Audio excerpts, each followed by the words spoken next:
Yo, what's up mga queen and welcome back to my channel. And for today's video ay ang pag-uusapan natin ay tungkol kay Vice Ganda na ditinupad ang pangakong ayuda sa It's Showtime Stop.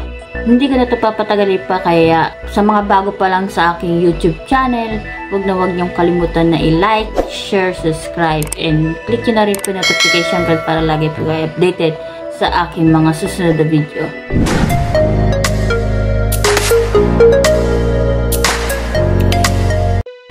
Ayon sa balita, matatandaan na kumakalat kamakailan ang bali-balitang magbibigay umano ng ayuda si Vice sa mga staff ng It's Showtime. Sa oras na ibasura ng Movie and Television Review and Classification Board o MTRCB, ang apela ng pamunuan ng noontime show kaugnay sa 12-day suspension nito. Ibinahagi ni showbiz columnist Christopher Min sa kanyang vlog na Showbiz Now Na noong Martes, October 17 ang nasagap na chika tungkol sa hindi umano pagbibigay ng ayuda ni Unforgettable star Vice Ganda sa mga It's Showtime staff.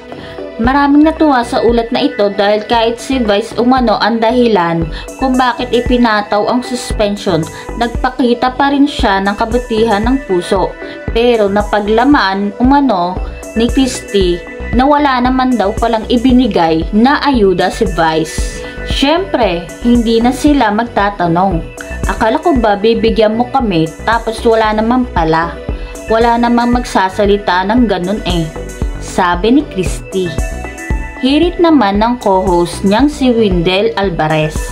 Alam mo, pag pinangakuan mo kasi ang tao, aasa yun. Kasi ang katwiran niya siguro, yun lang naman ang mga host ang ang suspended. Pero yung staff and crew, sila din ang magmamando, paliwanag pa ni Christy. Bakit pa nga naman daw? Kasi magbibigay si Vice kung tuloy pa rin naman daw ang trabaho ng mga staff sa relyebong It's Your Lucky Day. At sila ang nakatenga.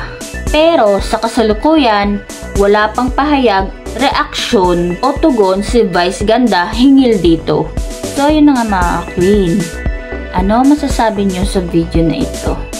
Kung kayo ang pinangakuan ni Vice Ganda, ano ang magiging reaction nyo or komento nyo o sasabihin nyo?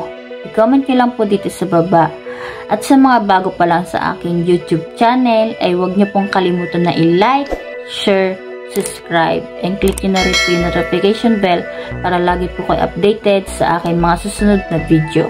So bago ang lahat, mag-shoutout po muna tayo. Shoutout po kay Dennis Damaxino. And shoutout din kay Malyari Mascarinas. Thank you po sa pagsuporta sa aking mga videos na ina-upload. So yun mga queen, hanggang dito na lang. Maraming salamat po. Ingat po kayo parate. God bless po. Thank you po. Thanks for watching. Don't forget to like, comment, and share. And subscribe.